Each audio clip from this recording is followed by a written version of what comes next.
Hi everyone, and welcome to the Generalist, where security practitioners look beyond niches, silos, egos, and hopefully build their competence and credibility. My name is Ilya Umanskiy.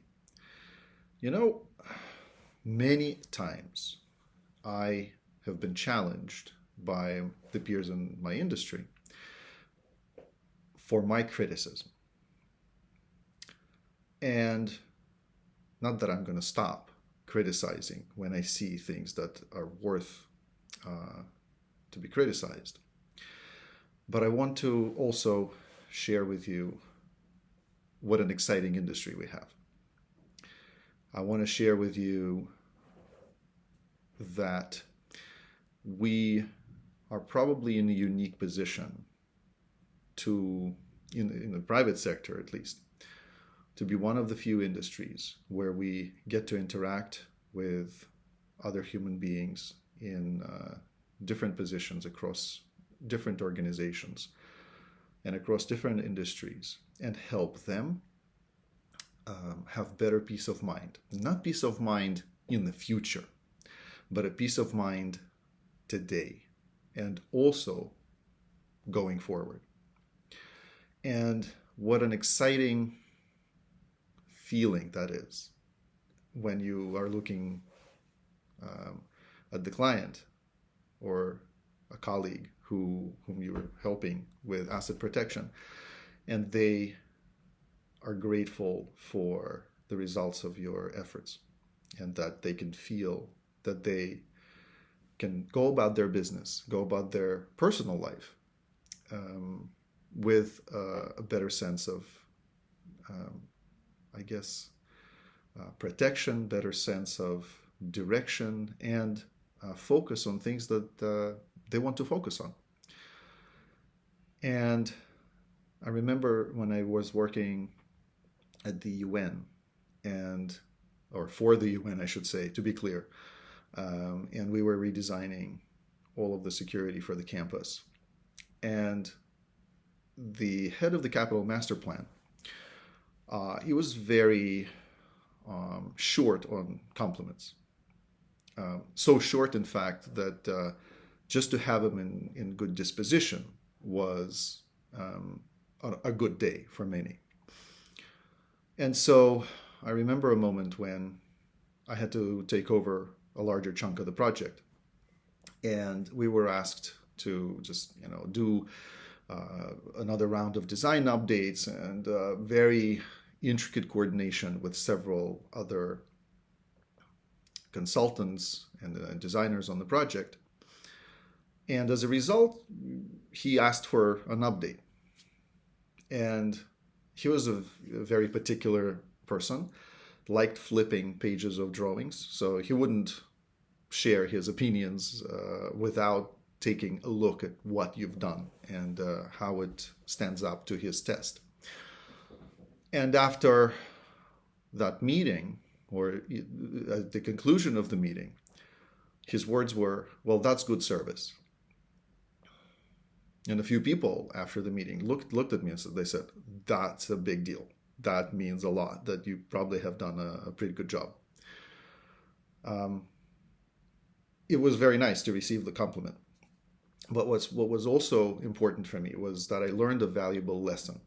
I learned a lesson that no matter to what degree a client expresses their gratitude, when you really understand what you're doing, and when you really try to be passionate about the industry and learn as many things as possible and constantly, continually grow your competence and credibility, how these interactions, they're the building blocks of, I guess, your overall satisfaction, your joy that you receive from serving others. Maybe I'm wrong, but I haven't heard about a single incident on UN campus since the time that I worked on the project, particularly related to the controls that we helped design and we also oversaw implementation of. I also recall many similar situations where we finished a project or were close to finishing a project, and where clients were really grateful for the work that we've done.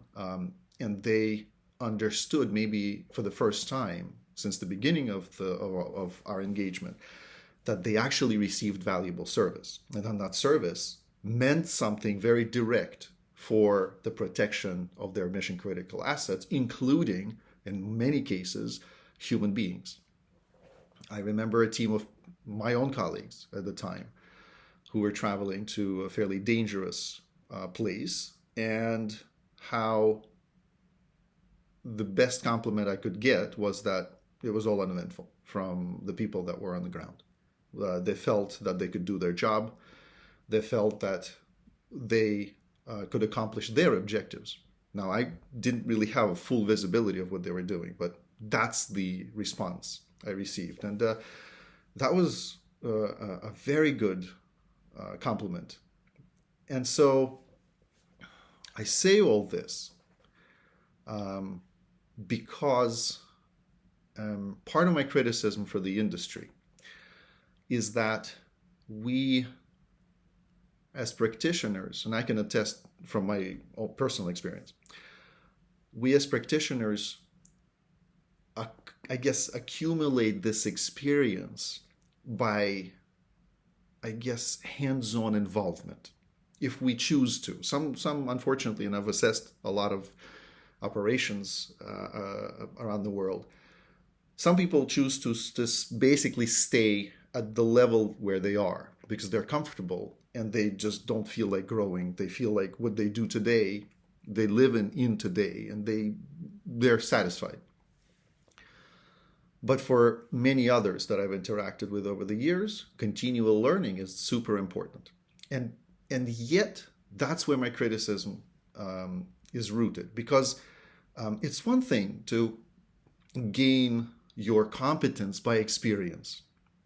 But it's another if you're prepared to enter this industry much better, and your foundational skills are at your disposal once you're ready to make that leap. Once somebody opens the door for you and says, okay, come in, we're going to welcome you on our team, whether that's in the public sector or private sector. And what I said many times before was that I wish that going forward, I don't know, in 4, 5, 10 years, right? Hopefully as soon as possible, we have what other professions have in order to feel that not only do we have to make the leap into this industry and then kind of accumulate that expertise. And for many, accumulation of that expertise means that you already come with certain experience, but you still have to retrain. You still have to learn more things in order to feel competent and credible. A lot of people that I've met over the years, they've transitioned from military and law enforcement, and they still are like blind kittens when facing certain challenges. And so my criticism goes back to lack of foundational, accredited and tested education in higher learning institutions. I say this because my son is about to graduate high school, and he's about to enter an adult world, if you will, and he's about to go and study in a specific field. He chose psychology, and I could see how he is empowered just knowing what institutions offer programs and where he could get good education. What kind of licensing then is bestowed on someone who graduates with certain degrees? What can he do in his bachelor's program? What can he do in his master's program so that he can leave after this period of higher education as a confident person, as a confident student and a confident adult, knowing some of the key basics of his field. Obviously, there needs to be more learning, hands-on, totally. But that knowledge, I feel, is super important to empower a young practitioner who is about to enter our industry. And we don't have it. We don't have it even when you consider that we have multiple industry associations. Um, because the quality of their training and certification is mediocre at best, because it's very commercialized, and we all know that, and because it is not aligned with the real life positions that we all take up across the spectrum of our industry. Neither the certifications nor the various training programs. They're almost like they're kind of, they exist in their own space. They're not flexible enough to listen to and pay attention to how practitioners in the industry conduct their business across many subdomains, right? Be it a consultant, be it cyber versus physical, be it in-house or, again, private sector, public sector, it doesn't matter. But I think we're having this debate about how to attract young practitioners to our industry, how to cultivate young talent. Well, we're not going to cultivate this talent sufficiently, and we're not going to empower them and make them feel credible and competent if we don't give them that foundational education. I see this both as a hiring manager. I see this when I interact with young practitioners, when we discuss different cases and different applications. And that is something that I feel is very much connected to the overall idea of rethinking how to do asset protection. What does it mean? How to accomplish that so that you could feel validated and you could feel that you're contributing to the peace of mind of those whom you're charged with protecting.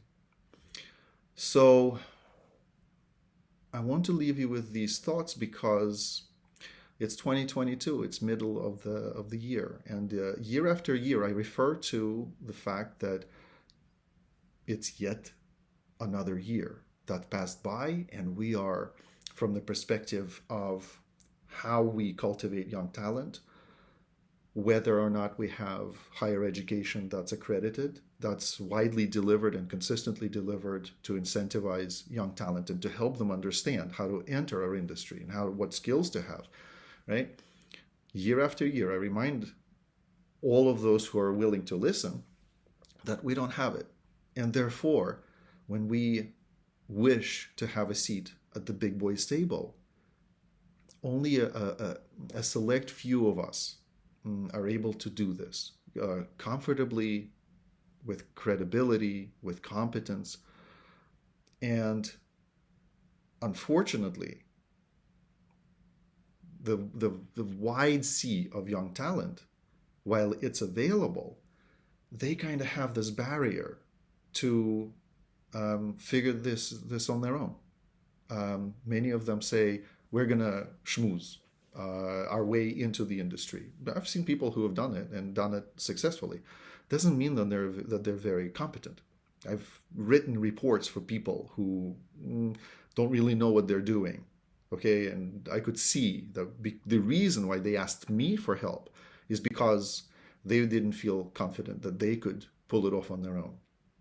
And so that's where I feel we could do much better for our industry. And I will continue to offer my criticism with respect, but at the same time with urgency, because if we continue to wait, you will notice that other sectors of our industry, namely that sector which is called cybersecurity, will outpace us by leaps and bounds. It's already very clear that they have usurped the word security.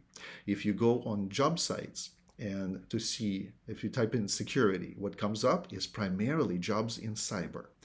When you type in the word the word security into just Google or cyber or security education, you will see that majority of degree programs are related to cybersecurity. Actually, not even majority, but about 99.9%, because anything that's wider in spectrum that encompasses cyber and physical is not available. So I want you to think about this, because we can continue this kind of inertia, and we can continue to hope that young talent will be attracted to our industry in troves. And we can continue to promote young talent that today doesn't yet deserve to be called professionals, because they don't understand what foundational knowledge they need to have. They're overconfident from the start. Imagine that, how we're shortchanging that young talent when they think they can execute, but they fail immediately. Would they be incentivized to stay? And there's very little support for those young practitioners to actually put them in the right place in terms of their understanding, awareness of their capability, and then what they need to learn in the future to be more credible and more competent. So think about it, and I wish for you all to continue to be safe, and until the next one.